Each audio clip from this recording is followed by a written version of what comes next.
très content de vous retrouver pour cette histoire de Shabbat. On s'envole tout de suite pour l'Argentine. Nous sommes il y a une soixantaine d'années, alors qu'elle n'est encore qu'un bébé. Marcela est placée dans une famille d'adoption catholique. À l'âge de 18 ans, on lui explique que sa mère était juive et qu'elle l'a abandonnée peu après sa naissance. Aujourd'hui, tout ce qui lui reste d'elle est sa carte d'identité, avec son nom, Señora Calypso. Marcela a longtemps recherché sa mère, mais elle n'a jamais pu retrouver sa trace. N'ayant reçu aucune éducation juive, Marcela se marie très jeune avec un non-juif. Mais tout de suite après la naissance de son fils Diego, son mari la renvoie et elle se retrouve seule avec son nouveau-né dans les rues de Buenos Aires, sans le moindre sou en poche. Alors, imaginez-vous un petit peu cette angoisse. Il n'est donc pas étonnant que Diego, à l'âge de 10 ans seulement, soit déjà un voleur habile et expérimenté. Portefeuille, sac, bijoux, rien ne lui résiste. Au début, sa mère lui interdisait de voler les gens, mais quand elle n'avait plus rien à lui donner à manger, ce qui arrivait très souvent, elle n'avait pas d'autre choix que de le laisser faire. Et oui, Marcela et Diego survivaient grâce au vol. Quelques années plus tard, l'âme juive de Marcela l'incite à partir tenter sa chance en Israël, après une vie de misère en Argentine. Là-bas, elle trouve du travail en tant que femme de ménage, tandis que son fils, après avoir rapidement appris l'hébreu, reprend ses activités malhonnêtes. Pour Diego, âgé maintenant de 19 ans, le vol était devenu une seconde nature, une sorte de jeu palpitant rempli d'adrénaline. Et un soir, il décide de cambrioler une villa dans un quartier riche. Il repère les lieux, il attend que les lumières s'éteignent et il passe à l'action. Mais une fois à l'intérieur, il s'aperçoit vite qu'il n'y a aucun objet de valeur. Pas de coffre-fort, pas d'argent, pas d'objets précieux, rien. Déçu, il s'apprête à quitter la villa lorsqu'il remarque une mallette posée sur le frigo qu'il décide de prendre, histoire de ne pas repartir bredouille. Et de retour chez lui, il ouvre la mallette, mais elle ne contient que de vieux journaux. Alors agacé, Diego se dit que le propriétaire est sûrement un vieil avare qui ne jette rien et que c'est pour ça qu'il n'a rien trouvé chez lui. Et voilà qu'en vidant la mallette, il trouve une enveloppe contenant 200$ et une lettre qu'il commence à lire. Mon très cher voleur, bonjour.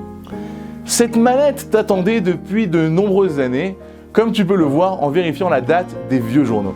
Je suppose que tu as été très déçu de n'avoir rien trouvé chez moi, mais j'espère que les 200$ dans l'enveloppe te feront plaisir. Si c'est le cas, je suis très heureux pour toi. Diego a du mal à croire ce qu'il est en train de lire et ce qui est en train de se passer. Ces mots simples le troublent profondément. Pour la première fois de sa vie, un homme lui accordait de l'intérêt. À part sa mère, personne n'avait été très heureux pour lui. Personne ne lui avait jamais parlé avec autant de chaleur et d'affection. Et aujourd'hui, il trouve une lettre d'un homme qui non seulement semble apprécier d'être volé, mais qui en plus se réjouit pour les gains du voleur. Alors curieux, il continue la lecture. Je voulais t'apporter la vision du monde qu'un juif croyant, qui n'a pas besoin de se salir les mains, par le vol. Dieu aime chacune de ses créatures d'un amour infini et chaque jour il prend soin d'elles en te subvenant à tous leurs besoins. Sache que ces 200$, tu aurais pu les obtenir honnêtement, car Dieu avait déjà décidé que tu recevrais précisément cette somme aujourd'hui. Depuis que j'ai acheté cette villa, je n'ai jamais installé de système d'alarme, car je sais que quoi qu'il arrive, Dieu me protège et s'occupe de tous mes besoins. Tu es sûrement juif, toi aussi, et si tu le souhaites, je suis prêt à te rencontrer pour t'en dire plus. Alors passe quand tu veux à la maison, je ne suis pas en colère du tout, je ne t'en veux pas, je veux juste t'aider à te libérer du vol. Avec toute mon amitié, le docteur Shraga Avigad. Incroyable, incroyable. Bouleversé, Diego relit la lettre plusieurs fois d'affilée. Il savait qu'il était juif, mais il n'avait jamais entendu parler de toutes ces notions religieuses, de foi, de croyance. Au fond de lui, il voulait vraiment ne plus être un voleur, mais il n'avait rien d'autre à quoi s'accrocher jusqu'à aujourd'hui. Alors, Diego va voir sa mère et lui raconte toute l'histoire. Et après une longue discussion, ils décident d'aller ensemble rencontrer ce docteur vraiment pas comme les autres. Le lendemain, Marcela et son fils arrivent devant sa villa et sonnent à la porte. Un homme d'une cinquantaine d'années ouvre en les accueillant chaleureusement. « Bonjour, que puis-je faire pour vous ?» Mal à l'aise, Diego répond timidement « Bonjour docteur, voici ma mère qui m'accompagne, voilà, c'est moi qui ai pénétré dans votre villa hier soir, je suis le voleur. Votre lettre m'a déchiré le cœur, je n'aurais jamais imaginé que Dieu puisse s'occuper de la subsistance de chaque être humain. » Le docteur répond avec un grand sourire « C'est toi le voleur ? Mais tu ne peux pas t'imaginer à quel point je suis heureux de te rencontrer. Mais venez, entrez tous les deux, vous êtes les bienvenus chez moi. » Et le cœur brisé, Diego raconte son histoire. Comment il est devenu un voleur depuis son plus jeune âge, son arrivée en Israël avec sa mère après une vie très difficile en Argentine, jusqu'à la lecture de cette fameuse lettre. Puis, Marcela raconte à son tour son enfance, sa mère qui l'a abandonnée à l'hôpital, son adoption dans une famille catholique et son mari qui l'a renvoyée après son accouchement. Après les avoir écoutés attentivement, le docteur ne dit rien et réfléchit un long moment. Soudainement, très nerveux, il commence à marcher de long en large dans la maison, dans le salon même. Et tout à coup, il se met à répéter plusieurs fois. « Non, ce n'est pas possible, non, ce n'est pas possible, ce n'est pas possible !» Alors, étonnés, Marcela et Diego se regardent sans comprendre ce qui est en train de se passer. Le docteur s'absente alors un moment et revient en poussant un fauteuil roulant sur lequel est assise sa mère, une femme très âgée. Et se tournant vers elle, il lui dit « Maman, quand j'étais petit, tu m'as raconté quelque chose qui t'est arrivé et j'aimerais que Marcela et Diego, qui sont là avec nous, entendent ton histoire. » Sa mère hésite un moment avant de commencer. « Bon, je m'appelle Naomi.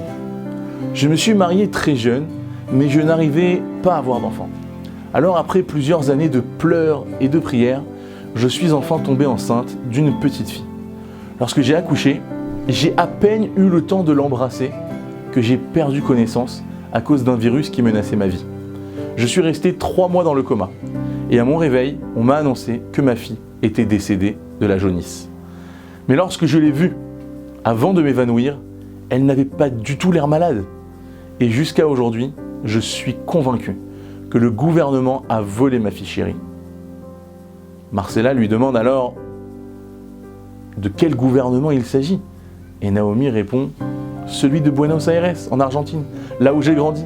À l'époque, je m'appelais Señora Calypso. » Et là, Marcela est scotchée. Sous le choc, elle ne peut plus dire le moindre mot. Tremblant de tout son corps, elle fouille dans son sac, en retire la vieille carte d'identité de sa mère et la tend à Naomi, qui n'en croit pas ses yeux. « Mais c'est ma carte d'identité!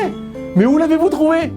Et d'une voix étranglée par l'émotion, elle lui dit « Je l'ai reçue du bureau social argentin il y a 30 ans, quand j'ai voulu savoir qui était ma mère.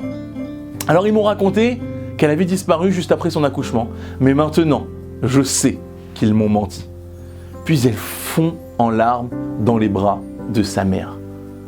Quelle joie, quelle émotion indescriptible! Marcela avait non seulement retrouvé sa chère maman après des dizaines d'années de recherche et de séparation, mais également un frère, le docteur Avigad, qui était aussi l'oncle de Diego.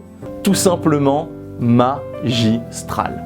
Alors, très ému, le docteur Avigad dit ensuite à Diego « Tu sais, lorsque j'ai déposé la mallette sur le frigidaire il y a 15 ans, mon seul but était d'aider un juif à revenir sur le droit chemin et à se rapprocher de son créateur. Mais je n'aurais jamais pu imaginer que le voleur serait mon propre neveu, dont j'ignorais l'existence. » Histoire exceptionnelle à raconter ce Shabbat. Shabbat Shalom à tous.